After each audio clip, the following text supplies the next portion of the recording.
현재 우리 사회는 질서가 세워져가는 그런 속도보다는 무너져가는 속도가 훨씬 더 빠릅니다. 그래서 무질서의 상황 가운데 사회가 급속도로 흔들리고 있습니다. 질서가 무너질 때 가장 피해를 보는 자는 질서 안에서 그동안 보호를 받았던 약자들입니다. 질서가 무너지면서 보호받아야 될 약자들이 무방비 상태로 노출이 됩니다. 그래서 그 현상으로서 가장 극명하게 나타나는 것이 아동학대입니다. 가정이 파괴되고 가정의 질서가 깨지면서 아동들이, 어린아이들이 학대를 당합니다. 특별히 친부모나 또 계모나 또 계부, 친권을 가진 부모로부터 아이들이 학대를 당하고 심지어는 죽임을 당하기까지 합니다. 질서가 파괴되는 곳은 항상 그렇게 파괴적인 폭력이 또 무질서가 난무합니다. 또 하나의 무질서에 의한 피해 대상은 여성입니다.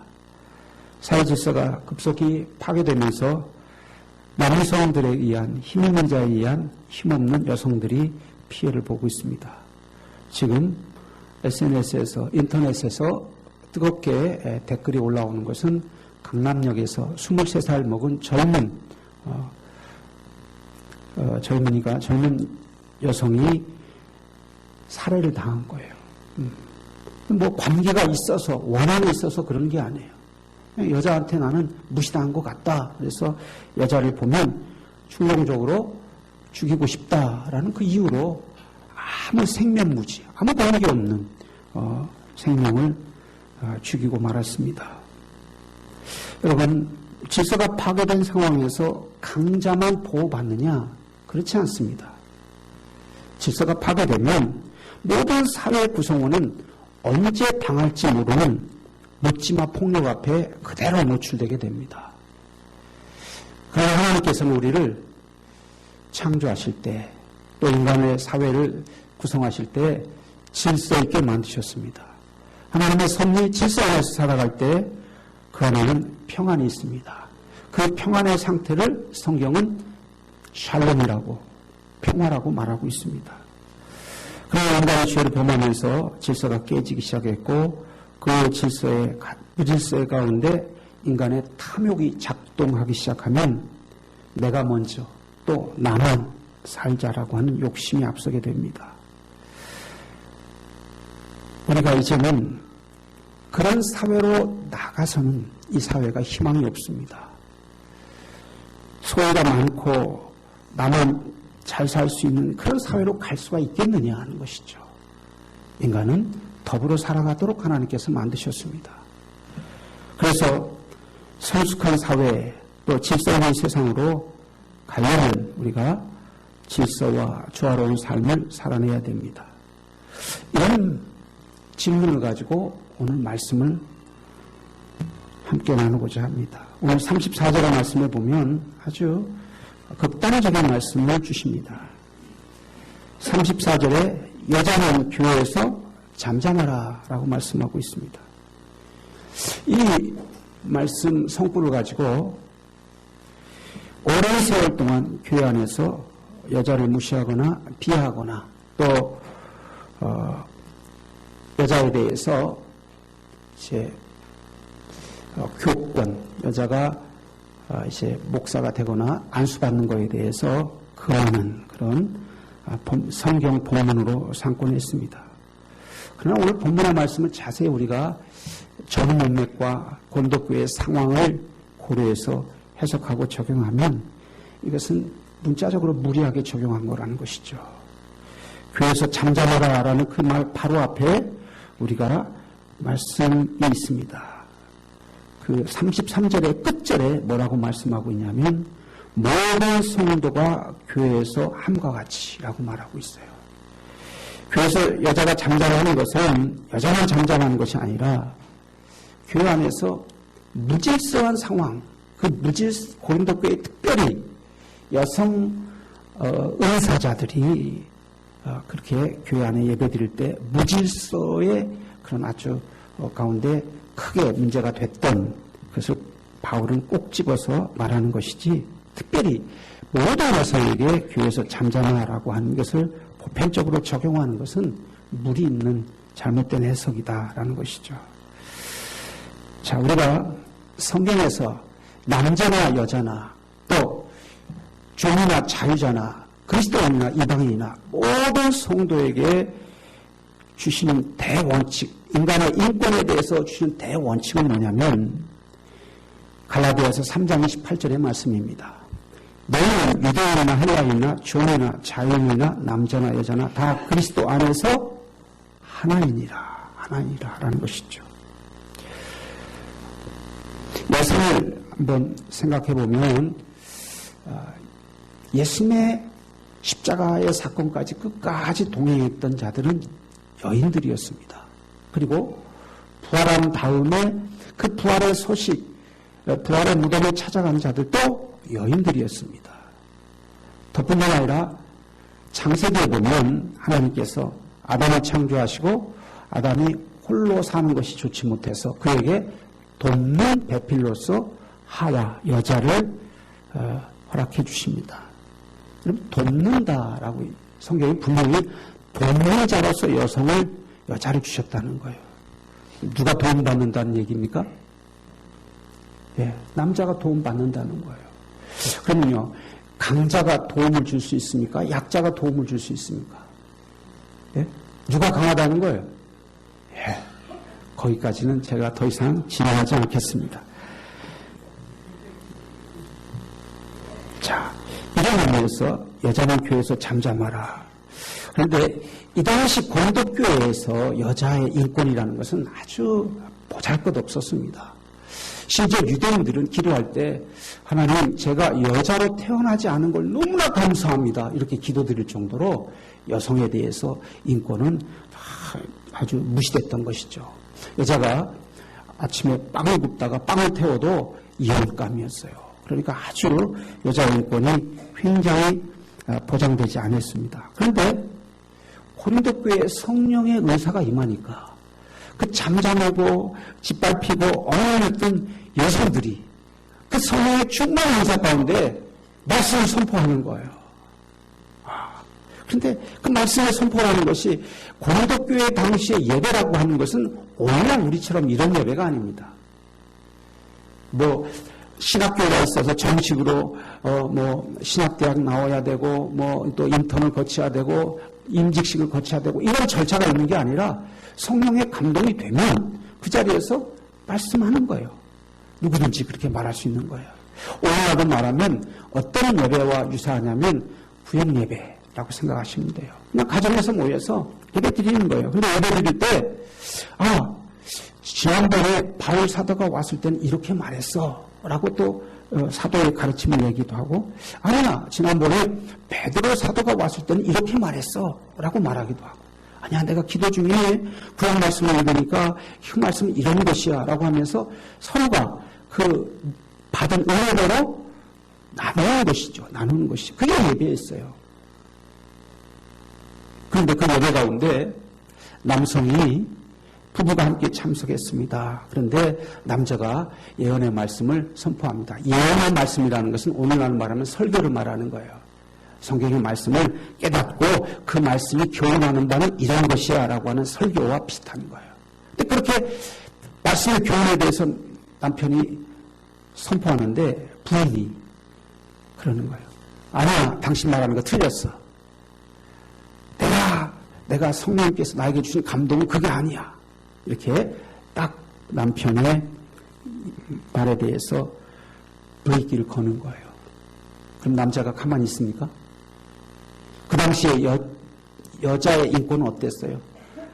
아주 보잘것없잖아요. 그런데 여성이 그렇게 남자의 예언의 말에 대해서 막 이의를 제기하고 반기를 들으면 남자가 당연히, 아니 감히 여자가 남자가 말하는데 끼어들어? 그럼 그 예배는 이미 망가진 거예요. 그 예배는 혼란스러운 거예요. 그렇기 때문에 오늘 말하거든 두 사람만 말하든가 아니면 최소한도 세 사람 이상은 말하지 말아라. 차례대로 하라. 그것도 차례대로 말하라는 것이죠. 질서 있게. 근데 여자가 잠잠하라라는 말로 우리가 여자는 아무 얘기 하지 말아라라는 말로 본문을 해석해서는 안 되는 이유 중에 특별히 우리 고린도전서 11장 2절에서 16절까지는 공연 예배에도 여자가 말할 수 있다, 예언의 말을 할 수 있다라고 분명하게 말해주고 있기 때문에 오늘 뒤에 나오는 이 맥락하고 상충되는 말이 아닙니다. 그래서 우리가 그 여자가 잠잠하라라는 말을 딱 여자에게만 적용하기보다는 고린도 교회의 의사를 던지는 여자 성도들이 예배를 무질서하게 했던 그 예를 들어서 지금 바울이 교훈하고 있다는 것이죠. 예배는, 고린도 교회 예배는 오늘날 우리가 드려지는 예배, 성가대가 임예송을 하고 또 우리가 신앙 고백을 하고 헌금을 드리고 광고를 하고 설교를 하고 축도를 하고 이런 잘 짜여진 순서에 들여서 드려진 예배가 아니라 그냥 가정에서 모여서 서로가 우리가 말하는 큐티를 나누는 거예요. 그런데 그 큐티 가운데 논쟁이 있으면 안 된다는 것이죠. 예배의 분위기를 여러분이 이해하셔야 오늘 본문의 말씀을 좀 더 가깝게 이해할 수 있습니다. 자, 여러분 마지막 오늘 39절과 40절의 말씀을 보면 결론을 통하여서도 우리가 좀 더 이해를 분명히 할 수 있습니다. 그래서 너 형제들아 예언하기를 사모하며 방언 말하기를 금하지 말라. 방언도 말하고 예언도 말하라는 거예요. 그런데 하되 어떻게 하라는 것이에요? 모든 것을 품위 있게 하고 질서 있게 하라. 그러니까 오늘 이 교훈의 핵심은 뭐냐면 여자는 교회에서 잠잠하라는 것이 아니라 모든 것을 품위 있고 질서 있게 하라라고 하는 것이 이것이 전체적인 교훈이지 여자는 잠잠하라는 얘기는 여자가 은사를 받았다고 해서 너무 나대서는 안 된다라고 하는 그런 뜻 정도의 해석이라는 것을 이해하시면 됩니다. 여러분 이 말씀을 질서 있게 예배 드린다는 것은 무엇일까? 이것은 모든 성도들이 받은 은사대로 능력에 따라서 예배에 참여하고 그러나 자기가 받은 은사와 능력을 절제하면서 그리고 그렇게 조화롭게 예배를 드리는 것을 말할 수 있습니다. 오늘 우리가 질서 있게 예배 드린다는 것 우리 교회에 적용하면 어떻게 될까요? 고린도교회 얘기인데 우리에게 적용한다면 어떻게 해야 될까? 저는 상상을 해봅니다. 여러분 주일이 돼서 교회 예배에 참석하려면 때로 다 준비해서 차가 늦게 올 수도 있어요. 왜요? 차가 늦게 오는 이유는 왜 늦게 올까요? 운전자가 늦게 출발해서 그럴까요? 아니에요. 다른 분이 이렇게 태우러 갔는데 그분이 아주 준비가 덜 됐어요. 잠깐만 기다리세요. 그러면 한 2, 3분 기다리면 늦어지는 거예요. 그렇게 두 분만 하면 몇 분 늦어요? 5분 늦어지는 거예요. 그래, 다 해서 집 앞에 딱 기다리고 있는데, 더워 죽겠는데 왜 차는 안 오는 거야? 그러면서 짜증내면 돼요? 안 돼요? 안 돼요. 운전하시는 분, 우리 집사님들 수고하시는 분들이에요. 얼마나 귀한 봉사인지 몰라요. 그분들 오시면 반갑게 인사하세요. 반갑습니다. 고맙습니다. 응? 여러분 인사하시기 바랍니다. 예. 인사해요? 안 해요? 예, 하세요. 하세요. 꼭 하시기 바랍니다. 예. 얼마나 수고하신지 몰라요. 꼭 하시고요. 또 타실 때 차가 완전히 쓴 다음에 내리세요. 차가 교회 안에 들어올 때쯤에서 먼저 일어나시면 안 돼요. 왜냐하면 위험해요. 차가 딱 쓴 다음에 질서 있게 한 분 내리시고 또 젊은 분이 내리시면 나중에 내리신 몸이 불편한 분이 있으면 어떻게 해야 될까요? 손을 잡아드려야죠. 젊다고 쌩 먼저 내려서 예배당으로 쌩 먼저 들어오면 돼요? 안 돼요? 이것도 안 돼요. 안 돼요. 왜요? 먼저 들으면 먼저 예배 드릴 수 있어요? 안 해요. 같이 드리는 거예요. 그러니까 기다려서 이제 몸이 불편하신 분이 있으면 손을 잡아드리고 그리고 손잡고 같이 예배당에 들어오면 누가 기뻐하실까요? 주님이 기뻐하시죠. 주님이 기뻐하시는 거예요. 들어오면 내 자리는 저긴데 그리고 자리를 찾아가셔야 됩니까? 아니면 차례대로 앉으셔야 돼요? 예, 자기에 익숙한 자리가 있는 것은 당연해요. 그렇지만 그럼에도 불구하고 여러분이 내 자리에 왜 당신이 앉아? 응? 그러면서 얼굴 확 붉히면서 저리 비켜. 이러면 돼요, 안 돼요? 이것도 안 됩니다. 그냥 차례대로 와서 앉으시면 됩니다. 앉으시면 돼요. 자기 자리를 고집하지 마시고 차례대로 와서 앉으시길 부탁드리겠습니다. 예. 그리고 앉았어요. 앉았는데 낯선 사람이 옆에 앉아 있는 거예요. 교회에 우리 자녀들 가운데 이제 어머니, 부모님 뵈러 오는 경우도 많이 있습니다. 또 이렇게 귀촌해서 영원교회 한번 나가볼까? 그래서 한번 교회를 방문하는 경우도 있고요. 그럼 낯선 사람 옆에 앉아 있으면 이 사람 도대체 누구야? 어디서 온 거야? 그러면서 무관심하지 마시고 어떻게 해야 되겠어요? 네, 반갑습니다. 인사하시고요. 반갑습니다. 인사 나누셔. 익숙한 우리가 먼저 그렇게 인사하고 다가서야 돼요. 다가서고, 그분이 만약에 성령책이 없으면 어떻게 해야 될까요? 성령책을 펴서 같이 이렇게 볼 수 있도록 배려를 해야 됩니다. 배려해야 돼요. 그렇게 하시겠어요? 네, 그렇게 하셔야 돼요. 그게 질서 있는 예배예요. 그게 질서 있는 예배예요. 우리 이제 이 고린도 교회처럼 여러분을 모두 다 둥그렇게 세워놓고 성령님께서 당신에게 지금 어떤 감동을 주셨습니까? 감동받은 걸 한번 말씀해 보시죠. 이런 예배는 아니라는 것이죠. 우리는 이미 다 짜여져서 이렇게 순서에 따라서 드린 예배예요. 그러니까 예배에 참석할 때 우리의 자세가 품이 있고 질서 있어야 된다는 것이죠. 특별히요, 저 뒷자리에요. 예배 끝나면 빨리 하려고 뒷자리에 끝내 고집하는 분도 계세요. 빨리 가면 얼마나 빨리 가겠어요. 예배 끝나고요. 제가 서보니까요, 5분 지나면 다 나가시더라고요. 근데 아무리 빨리 나가도 5분 빨리 나가는 거예요. 예배 끝나면 여러분 한꺼번에 일어나지 마시고요. 앉으셔서 예배 끝난 다음에 옆 사람과 교제하세요. 한 주간 승리하시기 바랍니다. 한번 따라 하실까요? 한 주간 승리하시기 바랍니다. 예, 다음 주에 뵙겠습니다. 예, 그렇게 교제하세요. 좀 여유롭게. 예배 끝나면 쫙 줄에 다 서서 줄을 그냥 나가지도 못하는데 줄부터 서는 거예요. 왜 이렇게 우리가 서둘러야 됩니까? 아주 오래전 얘기인데, 제가 비즈니스 할 때인데, 로마에 갔어요. 이제, 로마에서 대한항공 타면, 그 당시에는 쭈리에, 이제 스위스에 잠깐 들렸어요. 그 쭈리에, 스위스에 들리면서, 이제 승무원들이 교대를 하는 거예요. 근데 그 잠깐 그 시간에 이제 내려서 면세점에 이제 쇼핑할 수 있는 시간을 줘요. 면세점에 들렸어요. 그런데 이제 한국 오는 비행기니까 한국 아주머니들이 쭉 왔어요. 면세점 왔는데. 그래서 막 분하면서 이제 막 그걸 가지고 점원한테 이건 얼마냐고 막 서로가 막 질문을 해대니까 점원이, 스위스 점원이 그러는 거예요. Are you Korean? 그 중에 아줌마 한 분이 알아듣고 Yes, yes. 그러니까 그 다음 다 한국말로 기다리세요. 그 말 하는데 제가 옆에 있으면서 얼마나 불안했는지 모르겠어요. 왜 우리를 그렇게 빨리 해야 됩니까? 그냥 우리가 차례대로 해도 되잖아요. 차례대로. 공항에서요, 할줄알아서 비행기가 딱 내립니다. 내리면 왜 딱 완전히 딱 정하기도 전에 일어나서 다다다다다다다 그 기내에 있는 물건을 그렇게 내리고 자기 가방 내립니까? 결국은 자기 짐을 찾아야지 공항에 나오는 거잖아요.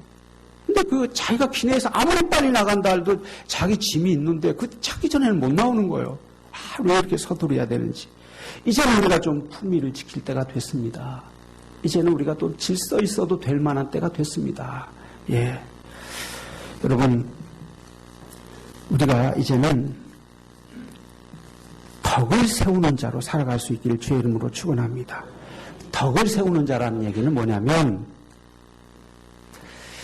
나도 중요하지만 타인도 생각하는 거예요. 항상 나보다는 공동체를 생각하는 거예요. 전체를 생각하는 거예요. 이것이 덕을 세우는 자의 삶입니다. 특별히 성도 여러분들은 세상 가운데서도 그렇게 덕을 세우는 자로 사시고 교회 안에서도 신앙생활할 때 덕을 세우고 남을 배려하면서 그래요.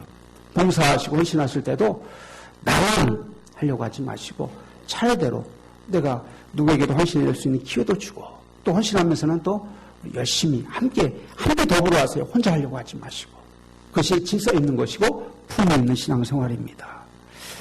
또 우리가 더 오늘 말씀 가운데 더 이해하고 또 은혜 나누어야 될 말씀은 38절에 있는 말씀입니다. 38절의 말씀 함께 읽습니다. 너는 알지 못하면 그는 알지 못한 자니라. 아멘. 이 말씀은 뭐냐면 은사를 받았다고 해서 모든 것을 다 한다는 건 아니에요. 자기가 부하고 모르는 것은 모르는 것이죠. 모른다 해서 우리가 신분이 낮아질 필요는 없잖아요. 하나님의 말씀을 모른다 해서 우리가 천국에 들어가지 못하나요? 말씀을 잘 깨달아야 천국 들어가나요? 천국은 무엇으로 가는 것입니까? 믿음으로 가는 거예요. 그래, 믿음으로 가면 되는데 의사 받았다고 해서 다 아는 체 하지 말고 모르는 건 모르는 거다는 것이죠. 그걸 억지로 해석하거나 억지로 적용하는 걸 하지 말라라고 바울은 우리에게 말하고 있습니다. 자, 오늘 말씀의 결론입니다. 여자는 교회에서 조용히 해라 라는 교훈이 아니라 품위 있고 질서 있게 예배를 드려라 라고 하는 것이 본문이 가르치고 있는 본질적인 교훈입니다. 질서와 화평이 하나님의 속성임을 기억하며 하나님 앞에서 품격 있는 성도로 예배드리고 또 품위 있고 질서 있게 살아가는 저와 여러분이 되시기를 주의 이름으로 소망합니다. 네, 기도하시겠습니다.